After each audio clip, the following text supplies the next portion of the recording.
Welcome, curious minds, to the deep dive. Today, we're plunging into the exciting, sometimes kind of bewildering world of how companies go public. For ages, the initial public offering, the IPO, it just felt like the only way, right? But you know what? That's really not the whole story anymore. So our mission today, our deep dive, is to really unpack this changing landscape. How do companies get listed on the stock market? We'll hit the traditional IPO, sure, but then we'll get into three other pretty fascinating methods: Dutch auctions, SPACs, which are special purpose acquisition companies, and direct listings. It's all stuff that's so current, it's even popping up in financial management courses now from September 2023 onwards. And that's spot on. Understanding the differences, the nuances, it's crucial. The really interesting thing, I think, is seeing how each path is a kind of strategic choice. They each offer different trade-offs. It's like choosing speed versus control, or getting the most capital versus keeping costs down. Companies are playing this high-stakes game, and hopefully this deep dive gives you a really good handle on that complex board pretty quickly. Okay, let's unpack this then. Starting with the classic, the most common way a private company gets listed: the IPO. This is that big, flashy event we often read about. It's designed to grab new investors, and let the company tap into a much bigger pool of money for growth. So what's the core mechanism? How does it actually happen? Or a really critical piece is the underwriting. Investment banks step in. They basically assess the risk and guarantee the share issue. They promise to buy any unsold shares, taking on that risk. But as you'd guess, that guarantee isn't free. It comes at a pretty steep price, usually somewhere between, say, 2% and 7% of whatever the company raises. Wow, yeah, that's a significant chunk. Definitely. And it's not exactly a speedy process either, is it? I hear IPOs can take a surprisingly long time. Oh, absolutely. You're typically looking at 1 to 2 years. 1 to 2 years. Why so long? Is it just mountains of paperwork? There's certainly a lot of legal and regulatory stuff, yes. But it's also about building that crucial investor interest that involves things like roadshows, company execs traveling, pitching to potential big investors. And then there's book building. That's where the bank's trying to figure out how much demand there is and set an initial price range. And even with all that work, finding the right price, it can be surprisingly, unreliable. Look at LinkedIn's IPO, a classic example. Shares priced at $45. Okay. But they closed the first day at $94.25. Wow, more than double. Exactly. Now, that sounds great for early investors, but what it really means is significant underpricing. The company, LinkedIn, basically left millions, maybe hundreds of millions of potential capital just sitting there, money they could have raised. Right, they sold too cheap. Precisely. And there's another risk, too. If the market sentiment suddenly turns sour, maybe because of some economic event, an IPO could just get pulled mid-process. Imagine the wasted time. The wasted money. It's a huge gamble. Okay, so the traditional way has issues. It's slow, expensive, and you might massively underprice your own stock. So is there a way to price shares better, put the company in a stronger position? This sounds like where the Dutch auction comes in, sort of a radical rethink. It is quite different, yeah. It's designed specifically to try and minimize that mispricing problem. Instead of underwriters calling the shots on price, the Dutch auction, it flips the script. Investors submit bids. They say, I want this many shares at this price. The final price is then set at the highest level where all the shares on offer can be sold. And here's the really interesting part. Every successful bidder pays that same final price, even if their initial bid was higher. Okay. So no one feels like they drastically overpaid compared to someone else. Exactly. And for the companies selling the shares, the evidence suggests they might actually get a premium compared to a traditional IPO. It narrows that gap between the offer price and what happens on day one in the market, like we saw with LinkedIn. Plus, it encourages investors to bid more aggressively, knowing they won't be stuck paying way over the odds. And importantly, it reduces how much you need the underwriters, which usually means lower transaction fees. That makes sense. And there's another angle, too, which I think is really significant. It's more democratic. How so? Well, in a normal IPO, retail investors, ordinary people, often only get to buy shares after the big institutions once trading starts. With a Dutch auction, they can bid right alongside the big players from the get-go. It sort of levels the playing field. Okay, that transparency is appealing, but it sounds like the underwriter loses a lot of their traditional power, especially in setting the price. Is that a downside? The company doesn't get that expert guidance on pricing anymore. It can definitely be seen that way, yes. The company has less control via the underwriter, relying instead on the market bids. And look, it's not foolproof. Just like any offering, if demand just isn't there, a Dutch auction can still fail to get off the ground. There's also a specific risk with opening it up so widely. Retail investors, while it's great they get access, might be, let's say, less sophisticated. They might not do as much homework, potentially bid too high based on hype. Right. And if that happens, you could see them quickly sell off their shares once trading begins, maybe taking a loss, which could then cause the price to tank. So it's a bit of a double-edged sword. Okay, so IPOs are slow and maybe mispriced. Dutch auctions try to fix pricing but can be unpredictable if demand is weak. What if a company just needs to go public fast and with more price certainty? That seems to be the niche that SPACs, special purpose acquisition companies, really filled, especially recently. They kind of came roaring onto the scene. So remind us, SPAC is basically a shell company, right? It does its own IPO first. That's right. It lists on the stock exchange purely to raise cash. With the sole aim of finding and buying an existing private company later on. And often, investors don't even know which company it will be when they invest in this SPAC initially. Exactly. And these SPACs are usually set up by sponsors, experienced finance folks or operators who put in the initial risk capital and, crucially, lead the hunt for that target company. So what's the big draw for the target company, the one getting acquired? Well, speed is a huge one. A SPAC deal can often be wrapped up in, say, 3 to 6 months. Much faster than that 1 to 2 year IPO timeline. Much faster. And cost for the target is another big plus. The SPAC dealer already paid its own IPO fees, so the target company often avoids those hefty upfront underwriting costs.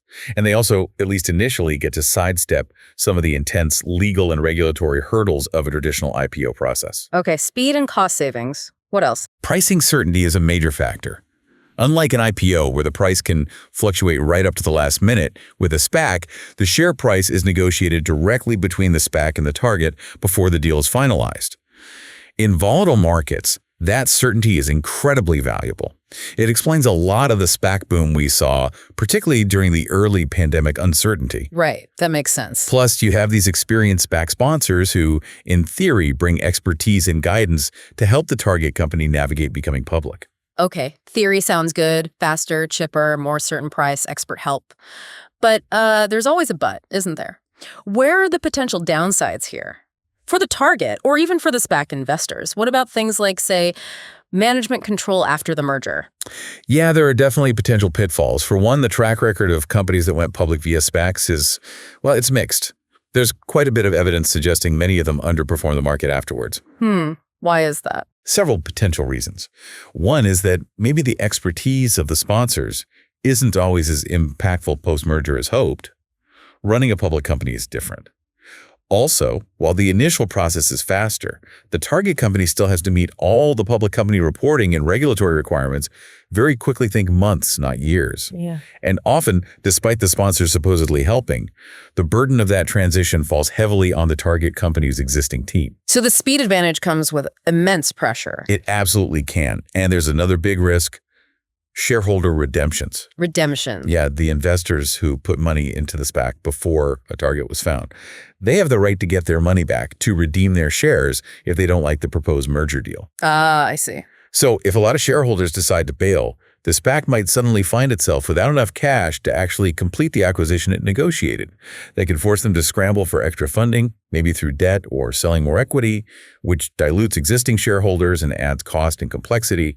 It undermines some of the key benefits. It's a real balancing act. Okay, so we've got IPOs for raising capital, the traditional, albeit slow and potentially costly way.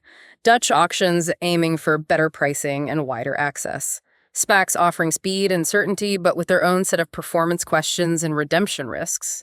What about companies that don't actually need to raise new money right now? Maybe they're already profitable, well-funded, but they still want the benefits of being public, like liquidity for early investors and employees, or just the prestige. That's exactly where the direct listing comes into play. It's a fundamentally different approach. With a direct listing, the company doesn't issue any new shares to raise capital. Instead, it simply arranges for its existing shares owned by early investors, founders, employees to be listed and traded on a public exchange. So current shareholders can just start selling their stock to the public directly. Precisely. And crucially, there's no underwriter involved in the traditional sense of guaranteeing or selling the stock. No underwriter. That must mean huge cost savings, right? Bypassing those 7% fees? Absolutely. Yeah. It's significantly more cost-effective for the company. And it also cuts out a lot of the time usually spent on things like book building and road shows. That reduces the risk of the whole listing getting derailed by some sudden market downturn. And what about the shareholders, the insiders? For them, it's a great benefit. It provides a direct path to liquidity. Unlike IPOs, which often have lockup periods, preventing insiders from selling for months. Right, I've heard of those. With a direct listing, they can typically sell shares right from day one if they want to. Plus, since no new shares are being issued by the company, there's no dilution of ownership for the existing shareholders. And the pricing. It's discovered purely through the supply and demand in the opening auction on the exchange on the first day of trading. Many argue this leads to less risk of the kind of dramatic mispricing we sometimes see in IPOs. Okay, so cost-effective, faster in some ways, good for existing shareholders, potentially better price discovery. The big downside seems obvious, though. You don't raise any new money. So this is really only an option for companies that are already well capitalized and don't need funds for growth right at that moment. That's the primary limitation, yes. Yeah. If raising capital is a key goal, a direct listing just isn't the right tool for the job at that point in time. But you know what happens if they do a direct listing thinking they're fine on cash, but then say a year later a huge acquisition opportunity comes up, or they need to invest heavily in R&D? Are they stuck? That's a really important strategic point. They can raise capital later, but it wouldn't be part of the initial listing. They'd have to do what's called a secondary offering, which is essentially a separate process to sell new shares down the line. There's also the question of, well, investor confidence. Without an underwriter kind of vouching for the company and drumming up interest, does it work? Companies that have successfully used direct listings, think Spotify, Slack, Coinbase, tend to have very strong established brand recognition already. They need that public awareness to ensure there's enough natural buyer interest when the shares hit the market. Right. They need to be household names already, almost. Pretty much. And the actual number of shares available to buy depends entirely on how many existing insiders want to sell. There's no guarantee of volume. Plus, without an underwriter providing some initial price stabilization, there can potentially be more volatility in the share price, especially in the early days. Okay. So wrapping this all up, what does it all mean? We've kind of journeyed through this landscape. We started with the traditional IPO established, good for raising capital, but slow, costly, prone to mispricing. Then the Dutch auction, trying to fix that pricing issue and democratize access. Then SPACs, the express lane to public markets, offering speed and certainty, but carrying their own baggage in terms of performance and potential dilution. And finally, direct listings, the lean, mean, cost-effective option for companies that don't need cash right away, but want liquidity and a public profile. It really seems like each one serves a very different need, a different set of priorities for a company. Absolutely. There's definitely no single best way. It's not one size fits all. It truly boils down to a company's specific situation. Do they need capital now? How fast do they need to move? How sensitive are they to costs? How much control are they willing to give up over the process? Understanding those trade-offs, those levers they can pull, that's really key to grasping why a company chooses one path over another in today's financial world. So as we see finance constantly innovating, constantly adapting, it makes you wonder, what's next? What could be the next evolution in how companies go public? And how will all these methods we've discussed continue to shift and change based on what the market wants, what investors are hungry for? Definitely something to chew on until our next deep dive.